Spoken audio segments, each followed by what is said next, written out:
Bien, mes chers collègues, cette fois-ci, c'est la bonne. Je vous propose que l'on reprenne notre réunion avec le deuxième point à l'ordre du jour qui appelle l'examen du rapport d'information de nos collègues Henri Alfandari et Daniel Obono sur la politique monétaire de la zone euro face aux défis climatiques. Je leur laisse tout de suite la parole.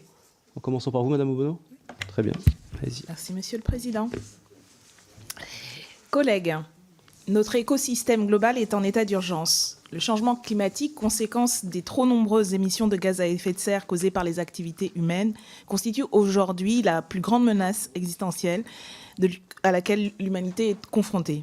2025 devrait devenir la deuxième année la plus chaude jamais enregistrée dans le monde et le continent européen se réchauffe 2 fois plus vite que le reste de la planète. La hausse des températures entraîne des phénomènes de mortalité massive ainsi que des extinctions d'espèces. Ces bouleversements ont atteint un niveau tel qu'ils menacent la survie de toutes les espèces vivantes, dont la nôtre. Et en Europe, le réchauffement pourrait entraîner 30 000 décès par an. Les travaux scientifiques, notamment ceux du groupe d'experts intergouvernemental sur l'évolution du climat, le GIEC, ainsi que les rapports de nombreuses organisations non gouvernementales, alertent depuis des décennies maintenant sur ces conséquences prévisibles, éminemment visibles aujourd'hui, durables et potentiellement irréversibles. En vain, car l'inaction coupable de nos gouvernements nous a menés au point de bascule où nous sommes aujourd'hui. Le fait que limiter le réchauffement climatique à 1,5 degré est désormais impossible. Alors, pour répondre à l'immense défi civilisationnel que constitue l'urgente adaptation de nos sociétés à ce nouveau paradigme, nous devons utiliser tous les outils et leviers à notre disposition. En cela, la politique monétaire de la zone euro est un terrain extrêmement important pour déployer de nouvelles politiques face à ces enjeux. Les risques systémiques que représente le réchauffement climatique pour l'économie et la stabilité financière ont été identifiés en 2015 avec le discours fondateur du gouverneur de la Banque d'Angleterre, Mark Carney, sur la tragédie des horizons. Des phénomènes climatiques extrêmes, tels que les inondations ou les tempêtes, vont provoquer des destructions physiques sur les biens, avec un alourdissement du bilan des assurances qui pourrait fragiliser l'ensemble du système financier s'il est mal anticipé. Les pertes ont déjà représenté 50 milliards par an en moyenne sur la période 2021-2024, selon l'Agence européenne pour l'environnement. Le dérèglement climatique pèsera également sur la croissance par une réduction de l'offre du travail et une diminution de l'accumulation du capital. Il pourrait entraîner une perte de PIB de l'ordre de 15% au niveau mondial d'ici 2050 si aucun effort de décarbonation n'est fait. Enfin, les épisodes de sécheresse affecteront en particulier le secteur de l'agriculture en diminuant les rendements agricoles, ce qui entraînera une augmentation des prix des produits alimentaires, 3% chaque année d'ici 2035, pour les consommateurs et consommatrices, et accentuer la précarisation des agriculteurs et agricultrices. La transition vers une économie bas carbone pourrait également entraîner des perturbations liées à l'effondrement des prix des actifs adossés à des activités carbonées, qu'on appelle actifs échoués. Il pourrait accélérer l'inflation par la hausse du prix du carbone, la demande accrue d'investissement et les tensions sur le marché du travail liées à la transformation de la structure de production. Mais ces effets apparaissent minimes comparés au coût de l'inaction. Ils seront d'autant plus importants si la transition est retardée et non coordonnée. Face à ces perturbations, la réponse de la politique monétaire risque d'être particulièrement complexe, car le changement climatique aura des effets asymétriques entre les différents pays de la zone. Les chocs d'offres liés aux catastrophes climatiques confronteront la Banque centrale européenne à un arbitrage difficile entre maîtrise de l'inflation et soutien à l'activité. En effet, la hausse des taux d'intérêt qui a suivi la flambée inflationniste à la suite de l'invasion de l'Ukraine a eu pour conséquence de renchérir le coût des investissements. Elle a particulièrement pénalisé les investissements verts en raison de leur forte intensité capitalistique. Mais à défaut de réagir, la Banque centrale prendrait le risque d'une contagion de l'inflation à l'ensemble de l'économie et d'un désancrage des anticipations des agents qui rendrait d'autant plus brutal le resserrement monétaire ultérieur. Cette situation oblige la BCE à conduire la politique monétaire avec doigté. Dans ce contexte, les banques centrales ont un rôle à jouer dans la prise en compte des risques financiers liés au climat. Compte tenu de l'ensemble de ces interactions entre politique monétaire et climat, le Conseil des gouverneurs s'est engagé en 2021 a, je cite, « veillé dans le cadre de son mandat à ce que l'eurosystème prenne pleinement en compte, conformément aux objectifs de l'Union en matière de climat, l'incidence du changement climatique et de la transition ». Ce changement d'approche s'est entendu avec force dans toutes les auditions que nous avons réalisées. Il est désormais très largement admis que la Banque centrale européenne est habilitée à prendre en compte les enjeux climatiques dans le cadre de son mandat. En vertu de son mandat secondaire, la BCE doit contribuer à la réalisation des objectifs de l'Union européenne, parmi lesquels figurent la protection et l'amélioration de la qualité de l'environnement, à condition de ne pas porter préjudice à la stabilité des prix. De façon encore plus solide, l'action climatique peut s'ancrer au cœur du mandat principal de la BCE en raison des perturbations économiques profondes et des pressions inflationnistes qu'entraîne le dérèglement climatique. C'est d'ailleurs ce fondement qui est invoqué en priorité par les représentants de la Banque de France et de la BCE pour légitimer avec plus de poids les mesures de verdissement adoptées et éviter toute contestation liée au périmètre de son mandat. Il apparaît donc tout à fait envisageable que la BCE déploie une action climatique d'envergure à cadre institutionnel constant, sans qu'il soit nécessaire de réviser les traités au préalable. Pour autant, il pourrait être pertinent de réfléchir à terme à inscrire un objectif explicite de soutenabilité environnementale dans le mandat de la BCE. Cette assise juridique irréfutable conforterait l'engagement climatique des banquiers centraux dans un contexte où la forte judiciarisation de l'action de la BCE et les risques contentieux peuvent encore être un frein à l'adoption de mesures réellement ambitieuses sur le plan environnemental. Mais même si la prise en compte du climat est désormais assumée par la Banque centrale, il reste difficile de déterminer jusqu'où elle peut aller en la matière. Jusqu'ici, la BCE a privilégié une approche prudentielle qui vise à encourager les entreprises et les institutions financières à mieux mesurer, intégrer et gérer les risques liés au climat, en se fiant in fine au système financier pour opérer la réallocation des capitaux nécessaires à la transition. Cette logique contraste avec l'approche proactive qu'ont adoptée certaines banques centrales internationales, comme celle du Brésil, du Bangladesh ou de la Chine, qui ont assumé un rôle plus promotionnel, qui les conduit à intervenir directement dans l'économie pour favoriser le financement de la lutte contre le réchauffement climatique. Le Conseil des gouverneurs de la BCE a adopté en 2021 une feuille de route pour intégrer les risques climatiques dans l'ensemble de ses missions, le programme d'action pour le climat, qui a été prolongé en 2022. Plusieurs mesures significatives ont déjà été mises en œuvre dans ce cadre. La BCE a tout d'abord refondu ses outils de mesure de modélisation afin de mieux appréhender les effets économiques du changement climatique et de la transition et les intégrer dans ses projections. La contribution importante de la Banque de France, qui a développé un nouveau modèle satellite FR Green pour étudier l'incidence de la transition écologique et a élaboré un indicateur climat pour aider les entreprises à mesurer leurs expositions aux aléas climatiques et à évaluer leur trajectoire d'émissions, si leur trajectoire d'émissions est compatible avec l'accord de Paris, a été soulignée à de nombreuses reprises. Au niveau international, la BCE participe également aux travaux du Réseau pour le verdissement du système financier qui réalise des scénarios climatiques de long et de court terme. La BCE a aussi entrepris d'intégrer les risques climatiques dans sa mission de supervision du secteur bancaire. Elle a réalisé en 2022 le tout premier test de résistance climatique auprès de 41 établissements de crédit, parmi les plus importants, pour évaluer leur vulnérabilité en cas de choc climatique. Les résultats ont mis en évidence une prise en compte très insuffisante des risques liés au climat parmi 60% des établissements contrôlés. La BCE leur avait ainsi prescrit une série de mesures correctives individualisées et confidentielles à mettre en œuvre avant 2024. Elle a prononcé en novembre dernier la première amende liée au climat à l'attention de la banque espagnole Abanca pour manquement à ses obligations d'évaluer les risques environnementaux. Si des réflexions sont en cours pour moduler les exigences de fonds propres des banques en fonction du degré de verdissement de leur bilan, avec la mise en place d'un Green Factor, ni la BCE ni les législateurs européens n'ont encore franchi le cap. Enfin, la BCE a également commencé à intégrer la question climatique dans ses instruments opérationnels de politique monétaire, même si les résultats demeurent encore limités. Elle a commencé en 2022 à réorienter ses programmes d'achat d'actifs des sociétés non financières pour les aligner avec les objectifs de l'accord de Paris, en accordant un traitement préférentiel aux entreprises les plus performantes sur le plan climatique, sans exclure pour autant les activités carbonées. Le ciblage se fait sur la base d'un score climatique fondé sur les émissions passées de l'entreprise, ses objectifs en matière d'atténuation du changement climatique et la transparence sur ses émissions. Cela a permis une décarbonation progressive des obligations d'entreprise détenues par les banques centrales de l'eurosystème. L'intensité carbone moyenne de leur portefeuille des titres d'entreprise s'est ainsi réduite de 38% en 2021 et 2024 et 40% des émetteurs avaient une bonne note climatique fin 2023. La portée de cette mesure a cependant été considérablement limitée par la mise en extinction des programmes d'achat d'actifs de la BCE dans le contexte du resserrement de la politique monétaire. Elle n'a ainsi concerné que les réinvestissements qui ont été eux-mêmes arrêtés fin 2024.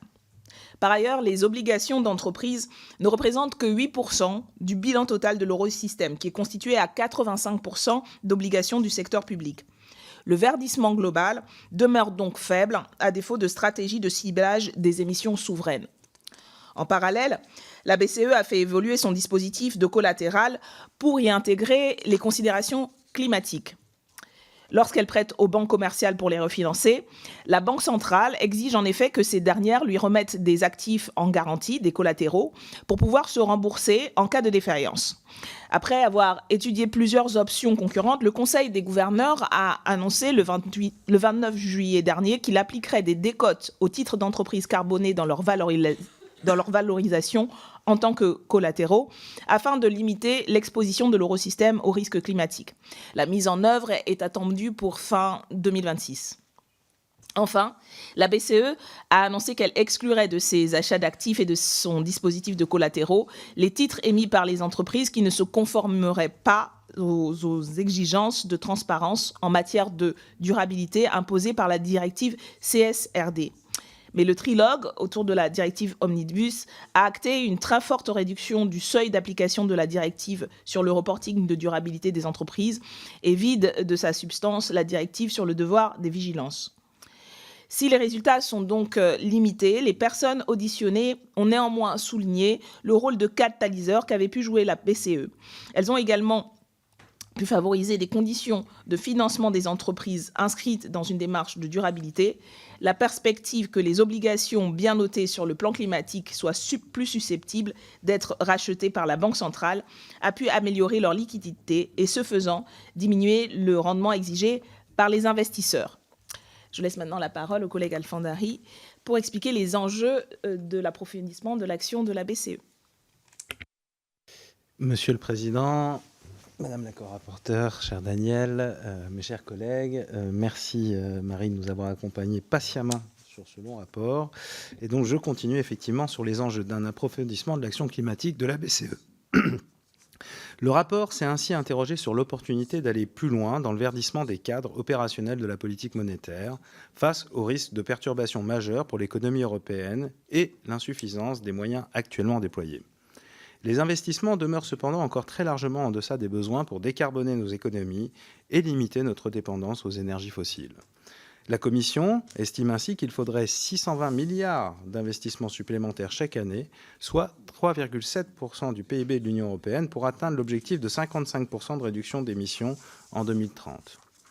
Ce n'est pas tant un problème de financement, le stock d'épargne européenne atteint 35 000 milliards d'euros, mais l'allocation des capitaux.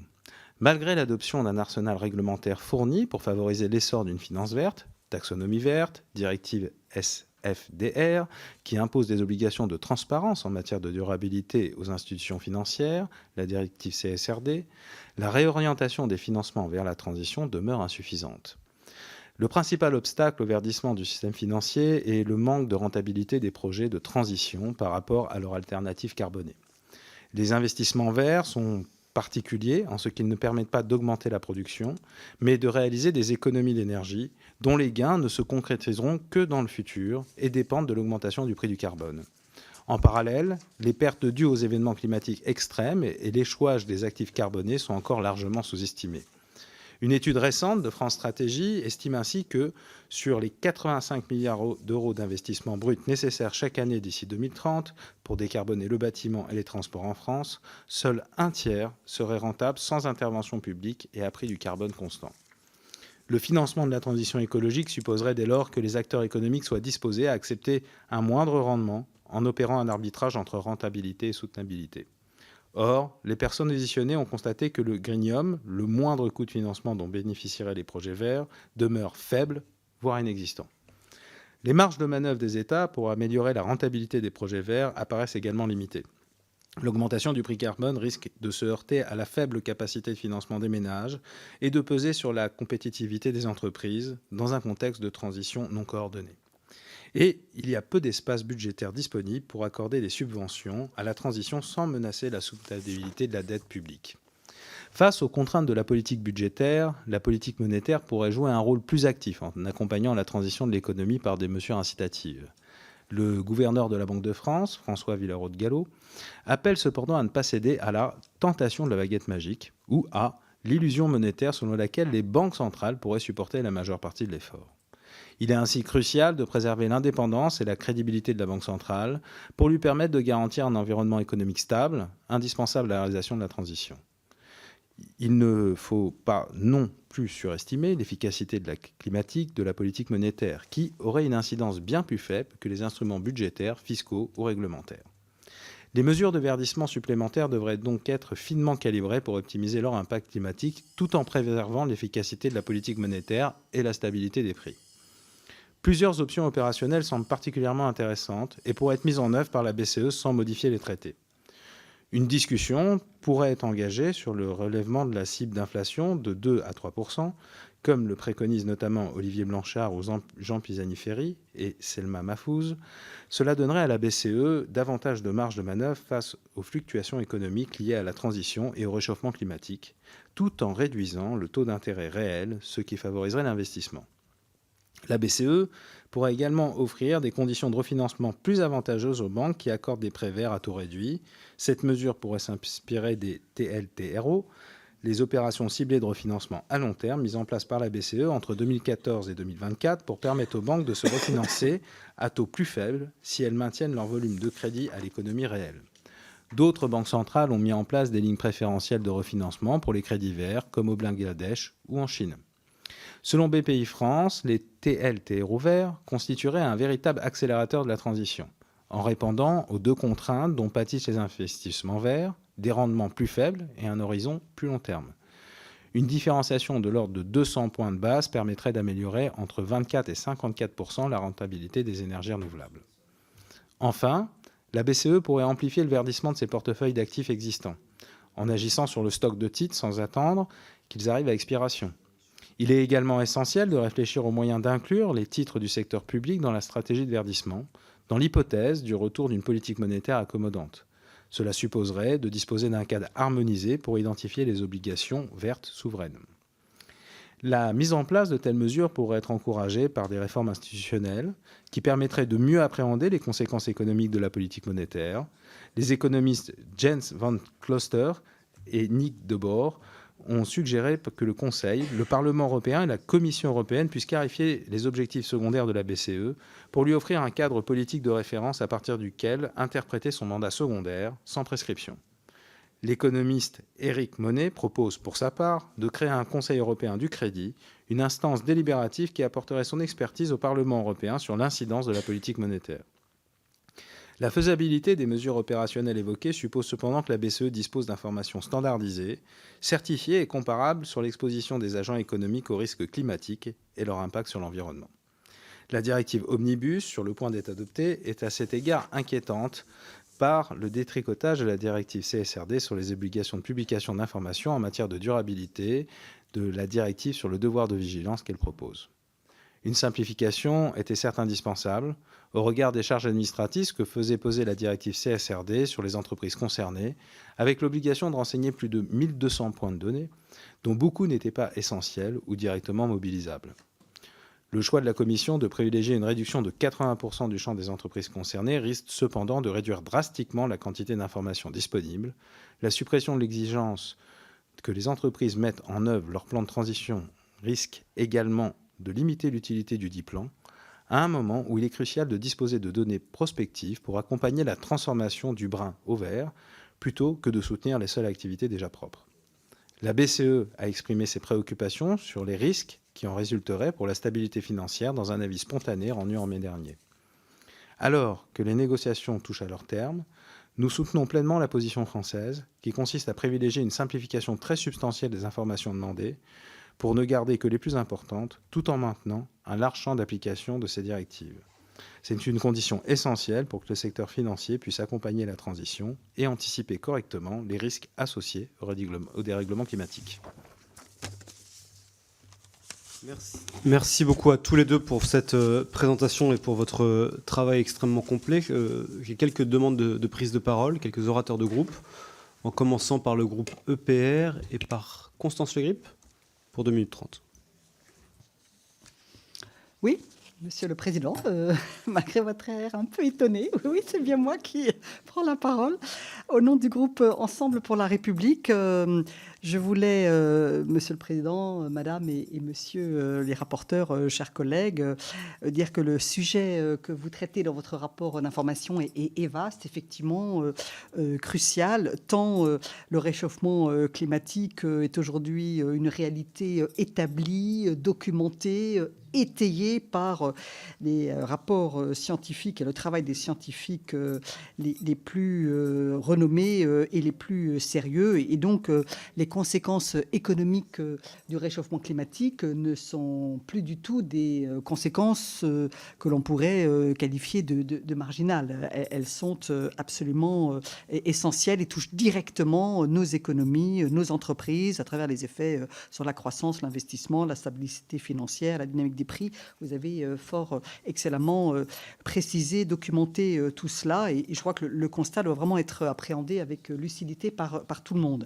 Alors, les exemples sont nombreux des événements climatiques qui affectent, par exemple, directement notre production agricole. Le stress hydrique en est un exemple très parlant dans la quasi-totalité des pays européens.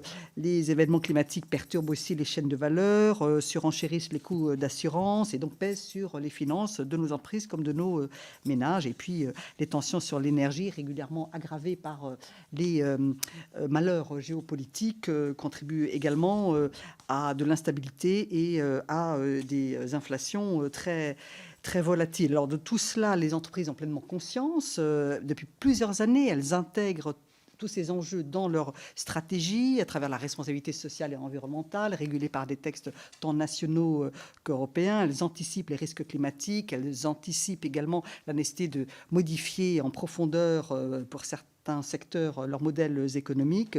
C'est pas seulement des contraintes qui pèsent en fonction de normes et de régulations contraignantes, mais également des facteurs de compétitivité, de résistance et donc d'attractivité.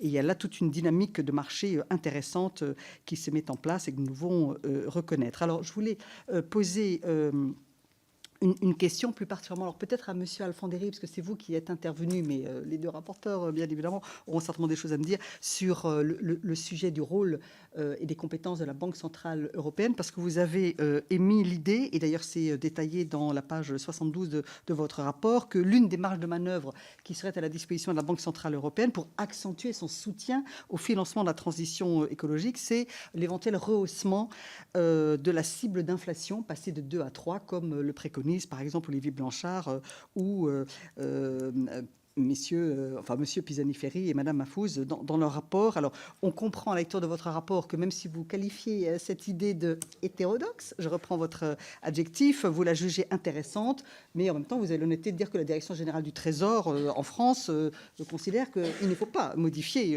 la cible d'inflation de 2% actuelle. Néanmoins, comme vous émettez l'idée, concrètement, est-ce que vous pouvez nous en dire un petit peu plus parce qu'il s'agit quand même d'une rupture significative par rapport au cadre actuel dans lequel se déroule la politique monétaire européenne, qu'est-ce que ça pourrait avoir comme conséquence à moyen et long terme d'avoir cet rehaussement de la cible d'inflation de 2 à 3%, par exemple, que vous proposez, entre guillemets, enfin, que vous émettez comme une idée intéressante parmi d'autres. Merci. Merci beaucoup. Je propose de prendre la prise de parole de Gabriel Amar et du groupe La France Insoumise, et puis vous répondrez globalement à la fin l'un et l'autre. Merci, Président. Bon, l'exercice, va falloir faire vite. Alors, voilà, non, vous avez du temps. Je veux d'abord appuyer le travail des rapporteurs, car ce rapport a un mérite essentiel pour moi. Il met à nu une politique qui ne tient plus face au dérèglement climatique. Et permettez-moi même d'aller plus loin, parce que cette politique fait la part belle à une fiction.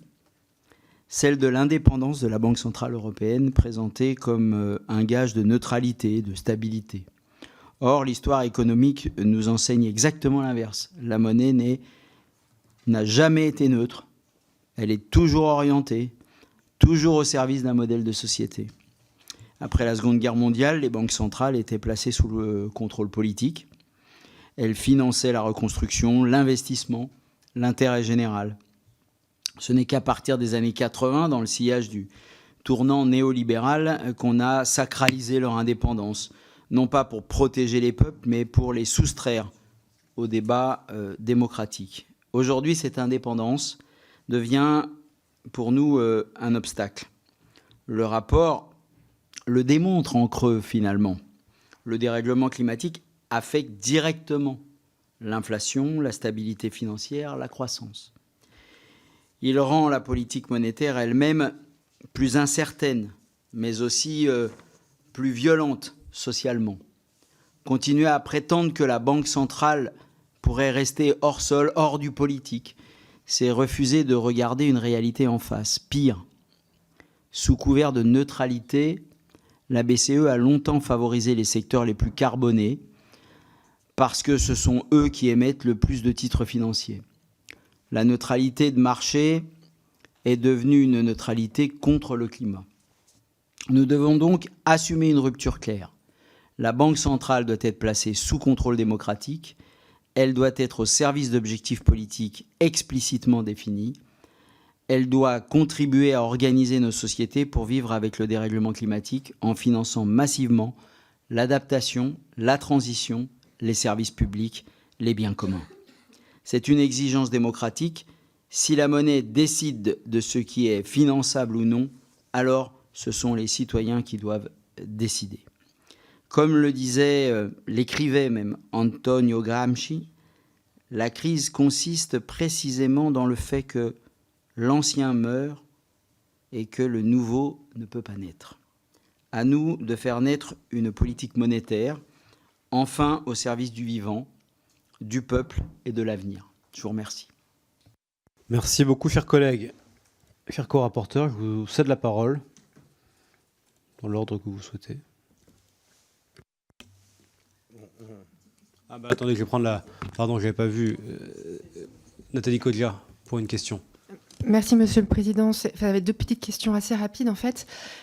Concernant la proposition de Monsieur Blanchard et des messieurs Blanchard et Pisani de éventuellement relever la cible d'inflation de la Banque centrale européenne, je comprends que cela impliquerait un changement des traités. Donc, je voudrais avoir confirmation de, en fait, quel serait le processus juridique pour pouvoir le mettre en œuvre. Et ma deuxième question concerne le sujet du financement de la transition climatique que vous avez évoqué en arrivant à la conclusion que les leviers fiscaux, réglementaires et budgétaires étaient probablement plus adaptés pour ce financement. Et j'aurais souhaité avoir un petit peu votre opinion sur quels étaient donc au-delà du levier monétaire, quand on considère ces aspects-là, quels étaient les leviers les plus appropriés. Merci beaucoup. Vous avez la parole.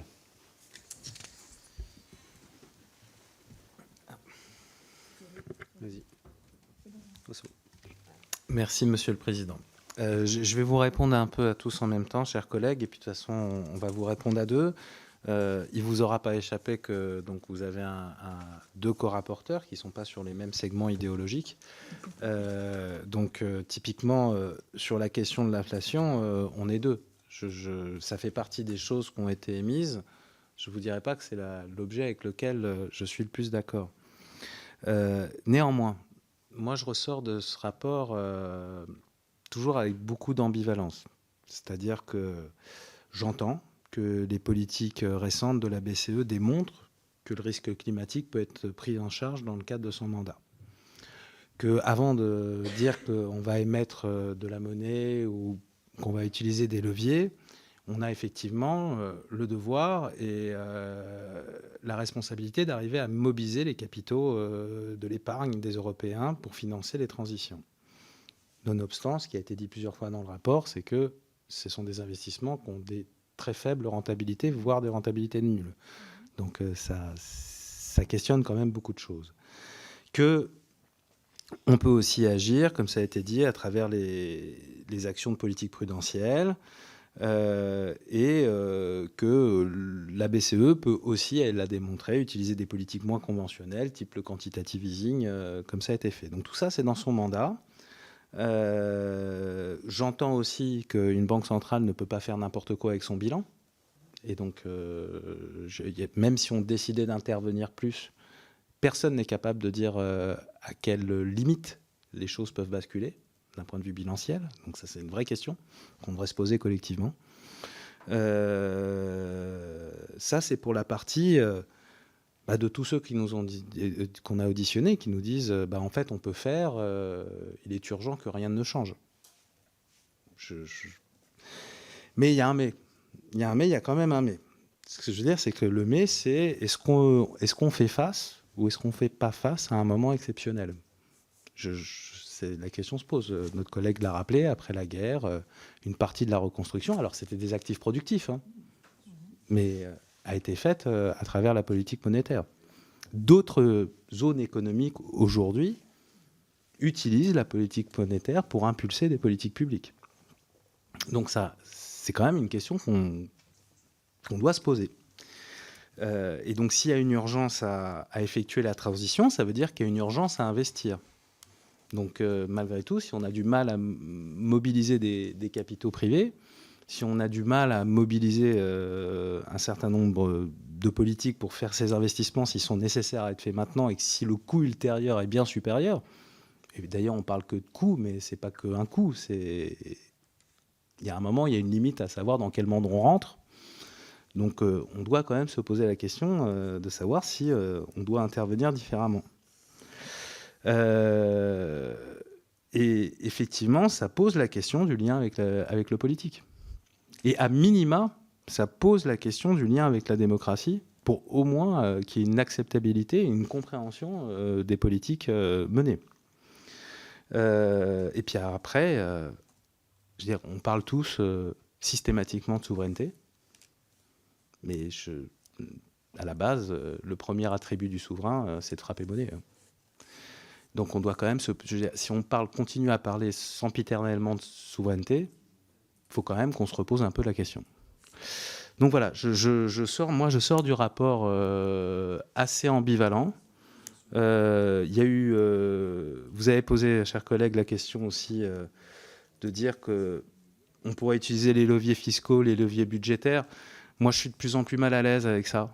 Comme je suis mal à l'aise dans nos inaugurations, dans nos collectivités, où chacun vient avec son logo et sa subvention, je rappelle qu'il n'y a qu'un seul contribuable. Donc de toute façon, que vous fassiez payer par le producteur ou le consommateur, que vous fassiez payer par la politique monétaire ou la politique budgétaire ou la politique fiscale, de toute façon, il y a quelqu'un qui paye. Et à la fin des fins, c'est le travail des gens. Donc je pense qu'il faut aussi qu'on soit lucide là-dessus. Donc voilà, moi je ressors de ça, de dire qu'il faut faire, sur la question du rapport Pisani-Ferry et des 2%, passer à 3%, ça peut avoir un intérêt, ça augmente la quantité de liquidité, pourquoi pas. Pour le coup, je suis un peu comme le Trésor, je pense que c'est des choses qu'on fait sans le dire, et encore moins dans des périodes où la crédibilité pourrait être mise en jeu. Je crois qu'il faut qu'on s'attache vraiment au vrai sujet, qui est la question du lien du politique avec la politique monétaire dans des périodes exceptionnelles. Voilà, et peut-être qu'on peut ouvrir une période et sachant la refermer. Alors après, en France, on a bien démontré qu'on a du mal à fermer des périodes qu'on ouvre, mais...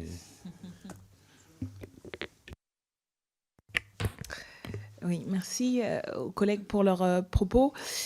Pour donner quelques éléments, donc notamment sur le relèvement de la cible de l'inflation, parce que c'est une des propositions qui, à mon sens, peut faire, fait débat, mais est quand même intéressante.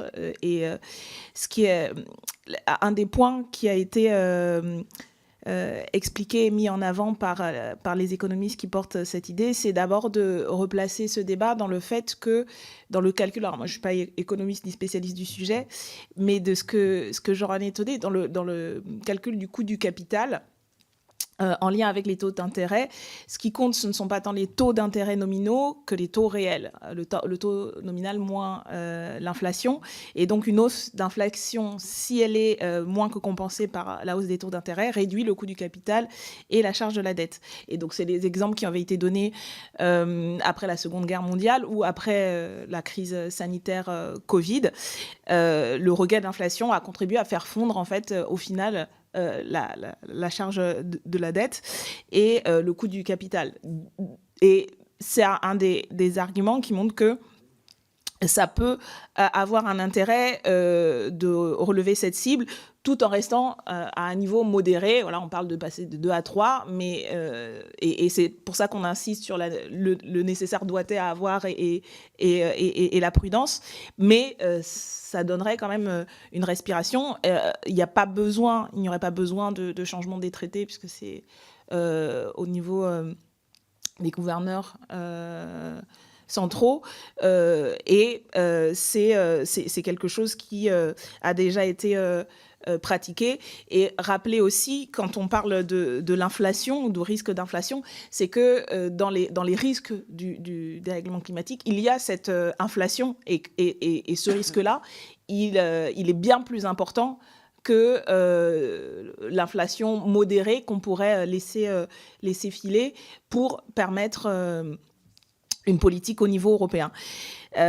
Pour ma part, en fait, j'étais assez surprise du consensus très large sur le fait qu'on avait les moyens d'intervenir et que la BCE avait actuellement les moyens d'intervenir. Elle a plutôt un bon bilan au niveau international sur ce qui est mis en œuvre, y compris au niveau français, et des initiatives qui ont été prises. Ce qui était noté aussi, c'est qu'aujourd'hui, c'est moins la BCE que le politique, et notamment au niveau du Parlement et des rapports de force politique au sein du Parlement qui peuvent constituer des freins. Et les débats et les décisions autour des directives omnibus sont une des exemples du fait que c'est aujourd'hui un recul par rapport à une question qui est fondamentale et importante, et que plusieurs personnes intervenantes, donc notamment je pense aux gestionnaires d'actifs, nous ont pointé, c'est la question des données, en fait, et de la précision des données et du reporting des données. Un point que je souhaitais qu'on aborde, qui est abordé dans le rapport, sur la question de la souveraineté, de quelles sont les institutions qui sont chargées de ces données. Et aujourd'hui, on a un problème de souveraineté au niveau européen, parce que ce sont très majoritairement des entreprises américaines, des États-Unis d'Amérique, dont les standards ne sont pas les mêmes qu'au niveau européen, et qui plus est dans le contexte géopolitique actuel. Et ça pose un problème de qui a la main sur les différentes normes et standards pour pouvoir établir les données qui sont essentielles dans l'évaluation des entreprises. Et donc cette dimension-là est à prendre en compte, et autant la nécessaire simplification, effectivement, pour des acteurs économiques, notamment les petites et moyennes entreprises, de cette exigence de reporting, elle est partagée, parce qu'en fait, ces entreprises-là n'ont pas les moyens qu'ont par ailleurs les grandes entreprises pour pouvoir dévoluer du temps, de l'énergie, des postes pour faire ce travail. Mais ce qui a été pointé, c'est qu'il y a besoin, et il y a une volonté des acteurs économiques, des entreprises, etc., de faire ce travail-là. Mais c'est un travail qui va être rendu plus difficile par les choix politiques faits au niveau des directives omnibus, qui en fait n'ont pas, sous l'argument de la simplification, en fait, ont rendu plus difficile ces dimensions, et n'abordent pas, encore une fois, la question de la souveraineté de ce travail-là. Pour finir, je voudrais indiquer que effectivement, autant je pense à titre politique personnelle que la question de l'indépendance des banques centrales se repose, comme ça a été indiqué, mais le volontarisme politique et ce qui était en fait assez clair, au-delà du volontarisme politique des États et des choix au niveau de la Commission du Parlement européen et du Conseil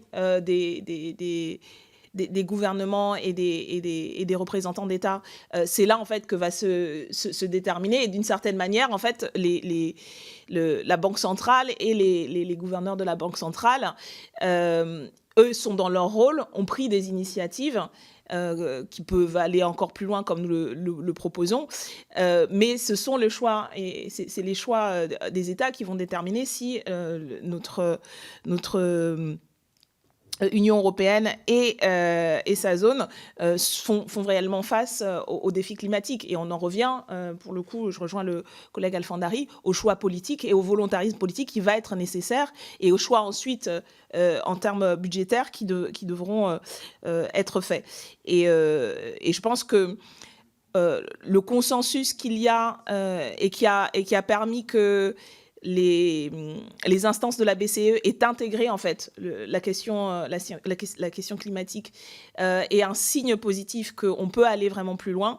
Il faut maintenant que les États et les gouvernements en fait décident de mettre tout ça à l'ordre du jour dans un moment, je finis sur cette dimension géopolitique, où notre continent et l'Union européenne ont un rôle particulier au niveau international avec les choix qui sont ceux des États-Unis d'Amérique de revenir complètement en fait et d'être en recul sur ce point.